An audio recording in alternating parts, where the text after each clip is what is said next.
تو اگلی مثال ہم دیکھ لیتے ہیں. یہ دوسری مثال تھی. تو پہلی مثال ہم نے دیکھا کہ جب ابراہیم علیہ السلام نے اس سے بات کی، اس کو اندھیروں سے نکال کر روشنی کی طرف لانا چاہا، وہ نہیں مانا، اس نے کفر ہی کیا، وہ ظالم بن گیا.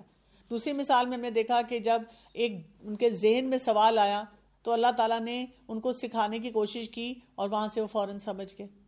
ایک تو ایمان بالآخرہ، ہمیں یہاں سے یہ پتہ چلتا ہے، اور یہ بھی پتہ چلتا ہے کہ جب انسان کے ذہن میں سوال آتا ہے، اس کو طلب اور تڑپ ہوتی ہے سیکھنے کی، تو اللہ تعالیٰ اس کی رہنمائی کرتے ہیں، اس کو وہاں تک پہنچاتے ہیں. اور آپ بار بار اپنے آپ کو بھی یہ کہہ رہے ہوتے ہیں کہ میرا مقصد دین کو کرٹیسائز کرنا نہیں ہے، اللہ کے حکم کو میں نے کوئی اوور لک کرنا نہیں ہے، بلکہ میں اپنا شرح صدر چاہ رہا ہوں.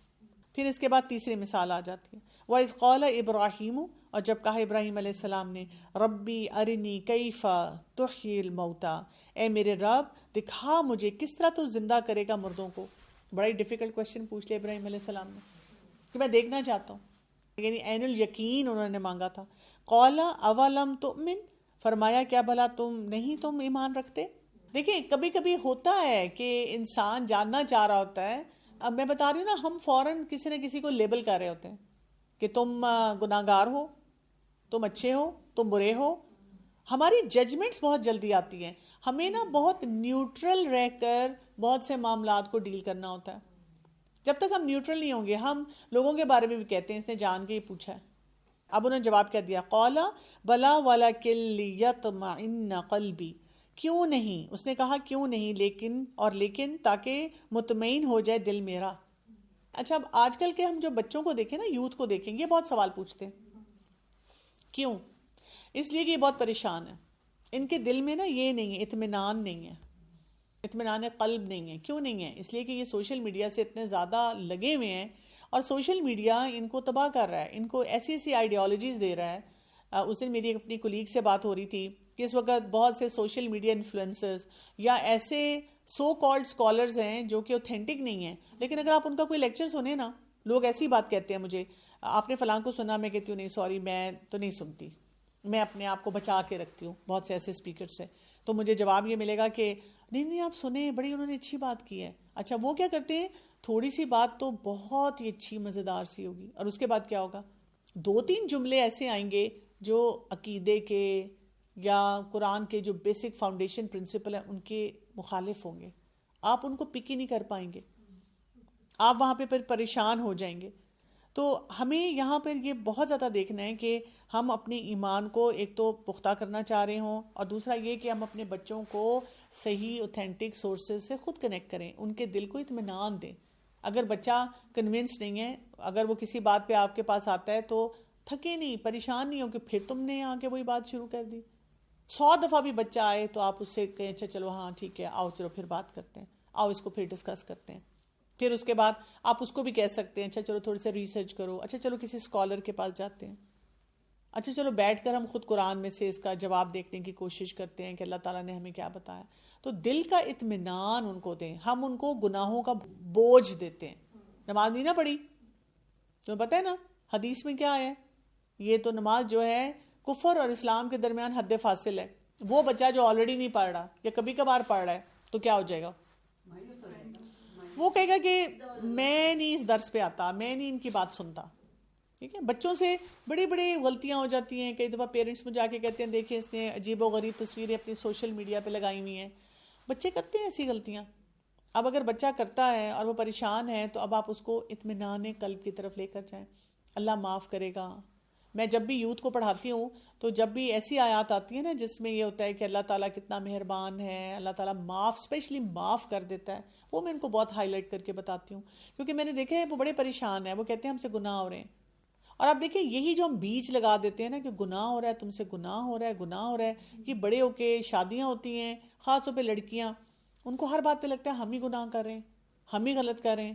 اچھا میں یہ نہیں کہوں گی کہ ہم کبھی گناہ کی بات ہی نہ کریں، کیونکہ دیکھیں یہ ہمارا جو دین ہے نا اس میں بڑا بیلنس ہے، حلال حرام. اگر ہم گناہ کا نہیں بتائیں گے تو بچیں گے کیسے نا. جیسے ہم کوئی گیجٹس لیں، کوئی کام کریں تو اس میں ڈوز کی لسٹ ہوتی ہے، ساتھ ڈونٹس کی بھی ہوتی ہے، پریکاشنری میئرز بھی ہوتے ہیں.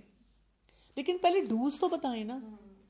ہم ڈوز بتاتے نہیں، سیدھا ٹھک یہ بولا تو یہ غلط ہو جائے گا، بالکل ہمارے بچے بہت زیادہ مایوس ہیں، اس لیے کہ دیکھیں سوشل میڈیا ان کو یہ بات دے رہا ہے، نیگیٹیوٹی دے رہا ہے. اچھا ہم بھی پھر گھروں میں ایسی باتیں کر رہے ہیں کیا؟ مثلاً کہیں گے نوکریاں تو ملتی نہیں ہیں، یہاں رہنے کا تو کوئی فائدہ نہیں ہے. ہم بھی صبح سے شروع ہو جاتے ہیں توبہ یہاں تو بجلی ہی نہیں ملتی ہے، یہاں تو گیس ہی نہیں ہے. کبھی ہم پالیٹکس پہ ڈسکشن کر کر کے ہم مایوسی پھیلا رہے ہیں. تو بچے اس وقت بیٹھے کیا دیکھ رہے ہوتے ہیں؟ بچہ یا تو نیٹ فلکس پہ کوئی مووی دیکھ رہا ہے، اور اس کو کیا نظر آ رہا ہے مووی میں؟ اس کو نظر آ رہا ہے کہ جی اتنی اچھی اچھی سڑکیں، بڑی بڑی ٹال بلڈنگز، اور جی بڑے بڑے اسمارٹ لوگ اور مالز اور شاپنگ. تو وہ کہتا ہے وہ دنیا اچھی ہے. اور وہاں پہ تو جیسے نوکریاں نا درختوں پہ لگی ہوئی ہیں، آپ جائیں گے توڑیں گے اور آرام سے نوکری مل جائے گی، سب کچھ کر لیں گے. اور پھر ہم خود ہی کہانیاں سناتے ہیں کہ ہمارے لوگ تو آنیسٹ نہیں ہیں، وہ لوگ بس کلمہ نہیں پڑھا لیکن دیکھو کتنے آنیسٹ ہیں. ہم ان کی اتنی تعریفیں کرتے ہیں، اور اپنے ملک میں ہونے والے جو کوئی بھی اچھا کام ہے وہ نہ ہمیں نظر آتا ہے، نہ ہم کبھی اس کی بات کرتے ہیں. تو بچے ہمارے سے ہی سیکھ رہے ہیں سب کچھ. اگر کوئی مجھے کہ رات کو گیس بند ہو جاتی ہے، کتنے بجے ہوتی ہے؟ رات 10 بجے کے بعد. تو 10 بجے کے بعد تو کچن ویسے ہی سمٹ جانا چاہیے. کہتے نہیں ہمارا تو سنیکنگ کو تب دل چاہتا ہے. میں کہتی ہوں یہ تو سائنس کے حساب سے بھی ہیلدی عادت نہیں ہے.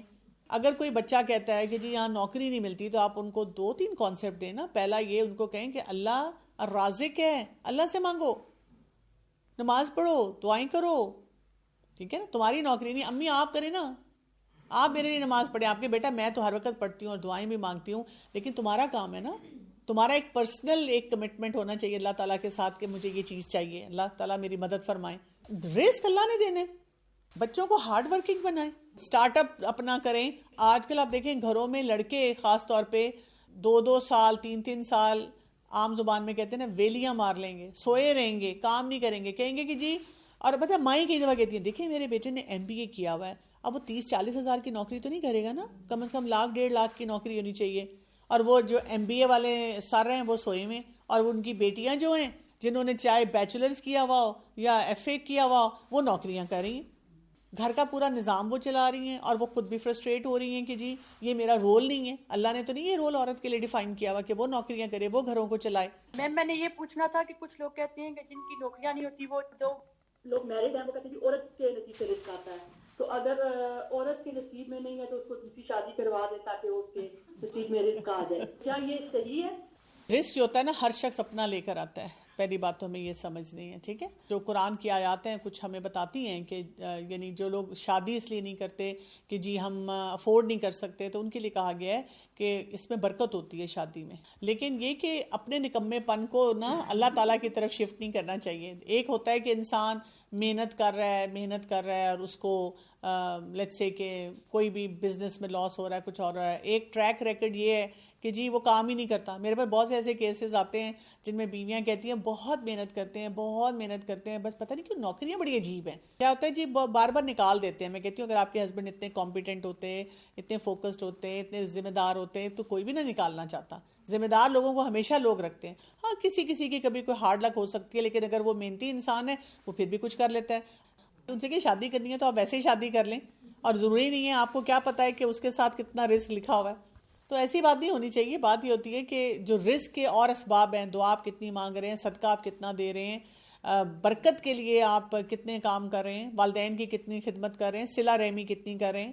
بہت سے ہمیں فارمولاز دیے گئے ہیں، صرف شادی ایک فارمولہ نہیں ہے کہ جس کی بنیاد پہ ہم سب کچھ کریں. تو جو ہم یہاں پہ بات کر رہے ہیں نا دلوں کے اطمینان کی، یہ بہت ضروری ہے. اور اپنا بھی اطمینان ہونا چاہیے. جو ہماری جیسے ہم نوجوان نسل کی بات کر رہے تھے، ان کو بھی اطمینان کی کیفیت کی طرف لے کر جانا چاہیے. بہت امپورٹنٹ ہوتا ہے. اور یہی بات ابراہیم علیہ السلام نے کی تھی کہ مجھے دل کا اطمینان چاہیے. قَالَ فَخُذْ أَرْبَعَةٌ مِّنَ الطَّيْرِ، فرمایا پس لے لو 4 پرندوں میں سے. فَصُرْهُنَّ إِلَيْكَ، پھر مائل کرو انہیں اپنی طرف. ثُمَّ اجْعَلْ عَلَى كُلِّ جَبَلٍ مِّنْهُنَّ جُزْءًا، پھر رکھ دو اوپر ہر ایک پہاڑ کے ان میں سے ایک حصہ. ثُمَّ ادْعُوهُنَّ يَأْتِينَكَ سَعْيًا، پھر بلاؤ انہیں وہ آ جائیں تیرے پاس دوڑتے ہوئے. بڑے خوبصورت منظر جو ہے یہاں پہ کھینچا گیا ہے کہ کیا کیا جائے. 4 پرندے لے لو، ان کو اپنی طرف مائل کر لو، ان سے پہلے اپنا ایک ایسوسیشن ڈیولپ کر لو، پھر ان کے حصے کر کے ان کو ذبح کر کے ادھر رکھ دو. اور تم دیکھو گے کہ جب پہاڑ پہ تم ان کے حصے رکھو گے، ان کو بلاؤ گے تو وہ دوڑتے تمہاری طرف آئیں گے. کورس آف ایکشن پورا لینا ہے. وَعَلَمْ أَنَّ اللَّهَ عَزِيزٌ حَكِيمٌ، اور جان لو بے شک اللہ بہت زبردست ہے اور بہت حکمت والا ہے. یعنی آپ دیکھیں کہ اللہ تعالیٰ نے ان کو دکھایا کہ کس طرح سے وہ جو ٹکڑے ہوئے ہیں وہ بھی ابراہیم علیہ السلام کے پاس اڑ کر آ رہے ہیں. تو یہاں سے ہمیں یہ بھی پتہ چلتا ہے کہ اللہ تعالیٰ کے جو ہے نا سائنٹیفک لاز جتنے ہیں یا لاز ان دا یونیورس جو چلتے ہیں، اللہ تعالیٰ کے احکامات ان کے تابع نہیں ہیں. جب اللہ تعالیٰ نے کوئی بھی فیصلہ کرنا ہوتا ہے تو وہ جو سائنس ہے نا وہ بھی نیچے چلی جاتی ہے، وہ جو سائنٹیفک فارمولاز ہیں نا وہ بھی ختم ہو جاتے ہیں. یعنی آخرت میں بھی جو ہوگا سب کو جو ہمارے سامنے آتا ہے ایمان بالآخرہ کے بارے میں جب ہم پڑھتے ہیں تو اس میں بھی یہی ہوگا نا کہ جو اللہ چاہیں گے وہی ہوگا اور اللہ کے حکم کے مطابق ہوگا. اور اسی لیے کہا وَعَلَمْ أَنَّ اللَّهَ، جان لو بے شک اللہ عزیز حکیم، بہت زبردست ہے اور خوب حکمت والا ہے. تو یہاں سے اب ہمیں بہت ساری باتیں جو پتہ چلی ہیں. پہلی بات تو یہ ہے کہ اگر ہم اس کو تھوڑا سا ریکلیکٹ کر لیں، اپنی بات کو دلیل کے ساتھ کیسے پیش کیا جاتا ہے، بحثوں میں نہیں پڑا جاتا، اپنے آپ کو بچایا جاتا ہے اس سے. دوسری بات یہ پتہ چلی تھی کہ اگر آپ کے اللہ تعالیٰ آپ کو زندگی میں یعنی ایسی سچویشن دکھاتے ہیں جس سے آپ کو ایمان بالآخرہ یا ایمانیات کے بہت سے کمپوننٹس جو ہیں وہ آپ کے مضبوط ہونا شروع ہو جاتے ہیں. پھر یہ پتہ چلا ہمیں کہ اگر انسان کے ذہن میں کوئی سوال آتا ہے اور وہ سوال اٹھا کے تھوڑا سا چیک کرنے کی کوشش کرتا ہے تو وہ اس کو ایمان سے خارج نہیں کرتا. لیکن آپ دیکھیں جو سوال ہوتا ہے نا، ہمیں یہ بھی سمجھ آ جاتی ہے کہ وہ سوال میں نے سوال کے لیے کیا ہے یا واقعی سیکھنا ہے. ایون میں بتاؤں سننے والے کو سمجھ آ جاتی ہے. ایون عام بھی اگر ہم دیکھیں زندگی میں تو بہت سے ایسے معاملات ہوتے ہیں جن میں جو لوگ باتیں کر رہے ہوتے ہیں نا وہ ان کا مقصد یہی ہوتا ہے بس سوال بحث برائے بحث کے لیے. یہ جو بہت سے لوگ ایتھیسٹ اور ان کے ساتھ کرتے ہیں، آپ دیکھیں بس یہ ڈیبیٹ کرتے رہیں گے. ہو سکتا ہے جو سننے والا ہو نا اس کو کوئی فائدہ ہو جائے، لیکن باقی لوگ جو ہیں وہ اپنے اس کے مطابق سارا کام کر رہے ہوتے ہیں. تو یہ جو مثالیں آئی ہیں نا یہ ہماری ایمانیات کے اوپر بہت فوکس کر رہی ہیں، ایمان باللہ اور ایمان بالآخرہ. تو ایمان باللہ جو ہے نا اس کے اوپر ہم تھوڑی سی بات کرتے ہیں. اور ایمان باللہ ہمارا شروع ہو جاتا ہے جب ہم کلمہ پڑھ لیتے ہیں، لا الہ الا اللہ محمد رسول اللہ. اور اس میں ہم نے پہلی بات کیا کر دی، ہم نے نفی کر دی کہ کوئی اور الہ نہیں، اور اس کے ساتھ ہم نے اثبات لے آئے. دوسرا ستون اس کا یہ ہے کہ مگر اللہ، کہ ہم نے اگر عبادت کرنی ہے تو اللہ کی کرنی ہے. جب ہم کلمہ توحید پڑھ لیتے ہیں، ہم ایمان باللہ کی بات کرتے ہیں تو ہمیں کیا کیا فائدے ہوتے ہیں. سب سے پہلی بات تو یہ کہ انسان کا علم بڑھ جاتا ہے. جب انسان کا علم بڑھتا ہے تو انسان جہالت سے دور ہو جاتا ہے. جتنا زیادہ آپ کی علمی کیفیت بڑھتی جائے گی، آپ سیکھتے جائیں گے قرآن سے، تو آپ دیکھیں گے کہ اتنا زیادہ آپ کی سوچ میں وسعت آتی جائے گی. ٹھیک ہے، جن لوگوں نے وہ جسے کہتے ہیں ٹریڈیشنل اسلام اپنی زندگی میں رکھا ہوا ہے نا، کلچرل اسلام اپنی زندگی میں رکھا ہوا، ان کو یہی چیلنجز ہیں. وہ ہر دن وہی سوال کرتے ہیں، وہی باتیں کرتے ہیں، ویسی وہ چیزیں کر رہے ہوتے ہیں. میں نے اب بہت عرصے سے نا بہت سارے ایسے شارٹ کٹ سوالوں کے جواب دینے اب چھوڑ دیے ہیں، کیونکہ میں نے یہ ریئلائز کیا ہے کہ it is a very exhaustive process. کہ آپ کسی گیدرنگ میں کوئی لیکچر لے رہے ہیں اور وہ سوال ایسا آتا ہے، پتہ چل جاتا ہے کہ یہ جس نے پوچھا ہے نا، یا کوئی اپنا مسئلہ کبھی بھیجتا ہے تو پتہ چل جاتا ہے کہ اس نے کور ٹو کور قرآن نہیں پڑھا. تو میں سب کو یہ کہتی ہوں، میں کہتی ہوں دیکھیں آپ کے پاس ایک راستہ ہے، یا تو یہ کہ شارٹ کٹ آنسر لیں اور پھر اسی میں الجھے رہیں، یا آپ کے پاس دوسرا راستہ ہے اور وہ یہ ہے کہ آپ نا صحیح طرح سے قرآن پاک کو سمجھیں. اللہ تعالیٰ نے ہمیں دنیا میں کیوں بھیجا ہے، اللہ تعالیٰ ہم سے کیا چاہتے ہیں، ایمانیات کو مضبوط کریں. جب ایمانیات مضبوط ہو جائیں گی تو پھر کیا ہو جائے گا، پھر آپ آٹومیٹیکلی نا صحیح سوچ کی طرف جائیں گے اور کام اپنے درست کرنا شروع کر دیں گے. پھر آپ کو ہر جگہ رک کے چھوٹی چھوٹی باتیں نہیں پوچھنی پڑیں گی. کلیئرٹی آ جاتی ہے نا آپ کی سوچ میں، آپ کو سمجھ آ جاتی ہے کہ کیا کام کرنا چاہیے کیا نہیں کرنا چاہیے. دوسری بات یہ کہ جیسے ہی انسان اپنے علم کو بڑھاتا ہے نا تو آپ اگلے سٹیج پہ چلے جاتے ہیں، اور وہ کیا، یقین. یعنی آپ اپنی ڈاؤٹس کو ٹھیک کرنا شروع کر دیتے ہیں. شارٹ کٹ طریقے سے ڈاؤٹس نہیں ٹھیک ہوتے. یقینی کیفیت آتی تب ہے جب آپ بار بار ایک کانسیپٹ کو پڑھتے ہیں. اور آپ دیکھیں جو اللہ کا کلام ہے ویسے بھی ایک ایک کانسیپٹ آگے جو ہم جا رہے ہوتے ہیں نا وہ ایسے دیا ہوا ہوتا ہے کہ گندھا ایسے ہوا ہوتا ہے کہ ہمارا دل کھلتا جاتا ہے، ہمیں بات سمجھ آتی جاتی ہے، ہمیں چیزوں کا لاجک سمجھ آتا ہے. اسی لیے آپ دیکھیں قرآن کی گیدرنگ میں جب آپ ریگولر ہوتے ہیں، اب آپ جا کر جب اور لوگوں کو سمجھانے کی کوشش کرتے ہیں آپ فرسٹریٹ ہو رہے ہوتے ہیں. آپ کہتے ہیں میں جو ان کو بات بتا رہی ہوں ان کو سمجھ کیوں نہیں آ رہی، کیونکہ وہ اس پروسیس سے نہیں گزرے ہوتے. جو اس پروسیس سے گزرتا ہے نا، اب اگر آپ اس کو ٹھک ٹھک ٹھک 4 احکامات بتاتے ہیں نا، اس کے دل کو جا کے لگتے ہیں، کہتے ہیں oh my god now I understood it. باقیوں کو نہیں سمجھ آتی، باقی نہیں مان رہے ہوتے. پھر یہ کہ آپ کے اندر اس کی قبولیت، اس کی ایکسیپٹنس جو ہے نا وہ بڑھنا شروع ہو جاتی ہے. آٹومیٹیکلی آپ ریسیپٹیو ہو جاتے ہیں. علم آیا، یقین آیا، اب آپ ریسیپٹیو زیادہ ہونا شروع ہو جائیں گے. پھر اس کے ساتھ کیا ہوتا ہے کہ آپ کی نافرمانی کم ہوتی ہے, سبمیشن بڑھ جاتی ہے. آپ کا آٹومیٹیکلی دل چاہتا ہے وہ کام کرنے کو, چاہے کوئی آپ کو کہے تمہیں فلاں نے برین واش کیا ہے اور تم نے فلاں جگہ تم گئی تھی. آپ سر کور کر لیں تو کوئی کہے گا حج عمرہ کی ہے, شوہر نے زبردستی کی ہے, شادی ایسی جگہ ہوئی ہے, تیل لگایا ہوا ہے. پھر آپ دیکھیں کہ انسان کے اندر جو ایک چھپا ہوا نفاق ہوتا ہے نا, یہ جو ہماری پرسنالٹی میں سپلٹ ہوتا ہے اندر, وہ بھی کم ہونا شروع ہو جاتا ہے. ہم آٹومیٹیکلی اپنے چوروں کو پکڑتے ہیں, لوگوں کے سامنے شرمندہ ہوئے بغیر ان کو ایکسپوز کرتے ہیں, ان کو ڈانٹتے ہیں, ان کو اپنے اندر سے نکالتے ہیں. یہاں سے اب آپ کا سفر ایمان باللہ کا سٹرونگ ہونا شروع ہو جاتا ہے. اب آپ کے اندر اخلاص آتا ہے, پیورٹی آنی شروع ہو جاتی ہے. اب آپ کا دل چاہتا ہے کہ میں اللہ کے لیے کام کروں. آپ اللہ کی خاطر بہت سارے کام کرنا شروع کر دیتے ہیں. اب آپ کے لیے لوگوں کا وہ جو لیول ہوتا ہے وہ امپورٹنٹ نہیں رہتا. آپ کے اندر وہ صحیح والی محبتیں آنا شروع ہو جاتی ہیں جو اللہ کی خاطر ہوتی ہیں. آٹومیٹیکلی آپ ان لوگوں کو, ان چیزوں کو پسند کرنا شروع کر دیتے ہیں جو کہ دین کے مطابق ہوتے ہیں. ان چیزوں سے آٹومیٹیکلی آپ کو نفرت ہونی شروع ہو جاتی ہے. آپ دیکھیں ہم قرآن پڑھنے کی گیدرنگ میں بیٹھتے ہیں, کئی دفعہ ہم جانتے بھی نہیں ہوتے ایک دوسرے کو, لیکن ہمیں وہ ساتھی سارے اچھے لگتے ہیں. ہمیں نہیں پتا ہوتا ان کا کیا سٹیٹس ہے. دنیا میں آپ دیکھیں لوگ سٹیٹس اور پورا رتبہ اور کہاں رہتے ہو اور کیا کھاتے ہو اور فلاں کیا کرتا ہے اور کہاں لگے ہوئے ہو, اس کے بغیر بات ہی نہیں کرتے ایک دوسرے سے. لیکن یہ جو قرآن کی محبت ہوتی ہے یہ ایک بالکل اور طرح کی محبت ہوتی ہے. تو یہاں سے یہ دیکھیں یہ پورا سفر ہے جو کہ ہم نے بہت اچھی طرح سے گزارنا ہے. پھر آپ دیکھیں اس کے ساتھ ہمیں کیا کچھ کرنے کی ضرورت ہے. جو توحید کی 3 اقسام ہیں ان پہ توجہ دینے کی ضرورت ہے اگر ہم نے ایمان باللہ کو ٹھیک کرنا ہے. جو ہم نے بھی ساری مثالیں پڑھی ہیں اس میں کیا ہے, توحید ربوبیت ہے, اللہ کو رب ماننا. اور اس میں کیا آتا ہے, اللہ تعالیٰ خالق ہے, اللہ تعالیٰ مالک ہے, اللہ تعالیٰ المدبر ہے.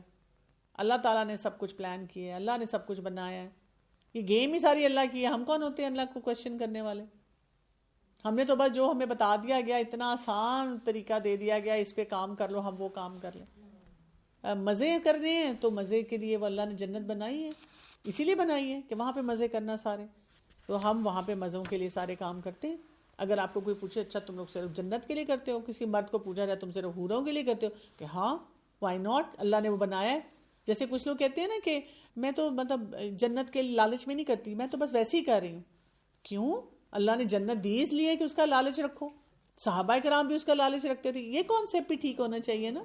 روزہ رکھا ہے اس لیے کہ اس کا ثواب ملے گا, میں تو اپنی آخرت کے لیے کام کری, میرا تو لالچ ہی ہے. کیونکہ یہ اللہ کا حکم ہے, جو آپ کو پتہ ہے وہ آگے پہنچاؤ. پتہ نہیں اپنے اعمال کیسے کئی دفعہ ٹوٹے پھوٹے ہوتے ہیں, کسی کی دعا لگتی ہے, پھر انسان اپنی بھی اصلاح کرتا ہے.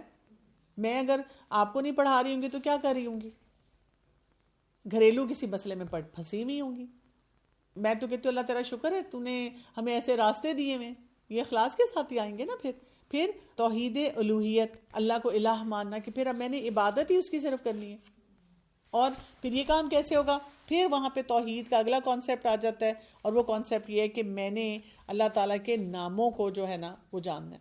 اسی طرح ہم نے جو آج خاص طور پہ پھر اس کے بعد دیکھا ہے وہ کیا ہے, وہ ہے کہ ہم نے آخرت کا جو کانسیپٹ ہے نا اس کو بہت سٹرونگ کرنا ہے. اور آپ کو پتہ ہے کہ اس وقت ہماری بہت بڑی مشکل کیا ہے, جو آخرت کی زندگی ہے نا وہ بہت مشکل لگ رہی ہے لوگوں کو, کیونکہ ایسی ایسی موویز بن گئی ہیں, ایسے ایسے کانسیپٹس آ گئے ہیں. جنت و جہنم کو کویسچن کیا جاتا ہے, قیامت کے بارے میں پتہ نہیں کیا کچھ کہا جاتا ہے, کس کس کو دجال بنا دیا جاتا ہے, اور ہر دن ایک نئی تھیوری آ جاتی ہے جس کے بارے میں ہم کنفیوز ہوتے ہیں. تو ہمیں یقینی کیفیت کے ساتھ اپنے آپ کو بتانا ہے کہ میں نے مرنا ہے, مرنے کے بعد میرا حساب ہوگا. وہ جیسے پچھلے دنوں ایک ویڈیو تھی نا کہ وہ کسی نے کہا کہ اللہ تعالیٰ کیوں دیکھیں گے یہ تھوڑا سا آٹا لگا رہ گیا یا تھوڑی سی کچھ نیل پالش لگی رہے گی, کہ کیا اللہ تعالیٰ کے پاس نعوذ باللہ اتنا وقت ہے؟ اور وہ اتنا سوشل میڈیا پہ گردش کر رہا ہے, تو ہمیں پتہ ہونا چاہیے. پوچھیں گے, بالکل پوچھیں گے. یہیں پہ تو ہم مار کھا رہے ہیں کہ ہم اپنے خالق کی کوالٹیز کو ہی نہیں سمجھ رہے. ہمارا خالق ہے کیسا, کیا کرتا ہے, ہم نے سوچے سمجھے بغیر رینڈملی جی جو مرضی بات بنائی اور کہہ دی, ایسے تھوڑی ہے. تو ہمیں پتہ ہونا چاہیے قبر میں کیا ہوگا. لوگ کہتے ہیں قبر میں عذاب نہیں ہوگا. مائکرو ویو میں چیز گرم ہو جاتی ہے, سڑ جاتی ہے, وہ بھی تو ایک ڈبہ ہے جس میں چیز رکھی ہے, بس ایک بٹن دبایا ہے. تو اللہ کے لیے کیا مشکل ہے؟ تو ہم نے ایسی سی باتیں سوچی. جب تک ہم نہیں سوچیں گے کہ کیا کیا ریپرکشنز ہو سکتی ہیں, پلس میں نیکی کر رہی ہوں تو مجھے اللہ ریوارڈ کرے گا. دیکھیں یہ دنیا میں آپ کو فرسٹریشن سے بچاتی ہے. آپ جب یوم الآخرت پہ یقین رکھتے ہیں تو پھر آپ یہ نہیں کہتے کہ مجھے کسی این جی او کو جوائن کر کے اور یہاں کھڑے ہو کے نعرے لگانے ہیں اور مردوں سے انتقام لینا ہے اور مجھے اپنی زندگی کو ایسا بنانا ہے. آپ کہتے ہیں میں نے اللہ کے حکم کے تابع رہ کر جو مجھے اجازت ہے میں نے وہ کرنا ہے, جہاں اجازت نہیں ہے زمین میں نہیں جانا. جو میرے سے زیادتی کرے گا نا بھگتے گا. یہ نہیں ہو سکتا کہ اللہ تعالیٰ اس کو چھوڑ دیں, نہیں چھوڑیں گے. ہم بھی اگر کسی کے ساتھ زیادتی کریں گے تو ہمیں بھگتنا پڑے گا. تو ہم کیوں فرسٹریٹ ہوں؟ کیا فرسٹریشن ہے بھائی کہ فلاں نے ظلم کر دیا؟ اچھا جو ظلم کر رہا ہے وہ بھگتے گا. زندگی میں ہر چیز کا فیصلہ ہی نہیں ہونا, تو ہم نے کیوں اپنی زندگی کو اس طرح سے تباہ کرنا ہے؟ تو آپ دیکھیں یہ 3 واقعات ہماری ایمانیات کو سٹرونگ کرنے کے لیے آئے, تو ہمیں اپنی ایمانیات پہ بہت کلیئرٹی سے کام کرنا چاہیے. ایمان تو ہے کہ اللہ نے کوئی, لیکن کبھی کبھی ہوتا ہے نا کہ دل کے اطمینان کے لیے کہ مجھے کچھ ایسا اشارہ ہو یا میں سکون ہو جائے, تو مطلب اس میں کوئی نہیں, اس میں تو کوئی حرج نہیں نا. آپ اپنے دل کے, آپ اپنے آپ کو کہہ رہے تھے کہ مجھے دل کا اطمینان چاہیے, کو یہ کرنا چاہیے نا جب آپ کو لگتا ہے کہ آپ کے اندر ایسی کوئی بے چینی آ رہی ہے, تو آپ کو نا پھر جیسے مصنون طریقے ہیں, جیسے نوافل کا اہتمام کریں, جیسے کسی سے مشورہ لیں, پھر جیسے آپ استخارہ کریں. اور میں نے دیکھا کہ اتنی جلدی اللہ تعالیٰ اس مسئلے کو حل کرنے کی طرف لے جاتے ہیں نا, آپ کے دل میں بھی نا شرح صدر ہو جاتا ہے. تو ہم جو عام انسان ہیں ہمیں پھر مصنون طریقوں پہ جانا ہے کہ اب میرے دل میں یہ کیفیت آ رہی ہے, میں پریشان ہو رہی ہوں, تو اب مجھے کیا کرنا ہے؟ اب مجھے دیکھنا ہے کہ مصنون طریقہ کیا ہے, میں وہ کروں گی تو وہیں سے پھر راستے کھلیں گے. سبحانک اللہم و بحمدک اشہد ان لا الہ الا انت استغفرک و اتوب الیک. السلام علیکم و رحمۃ اللہ وبرکاتہ.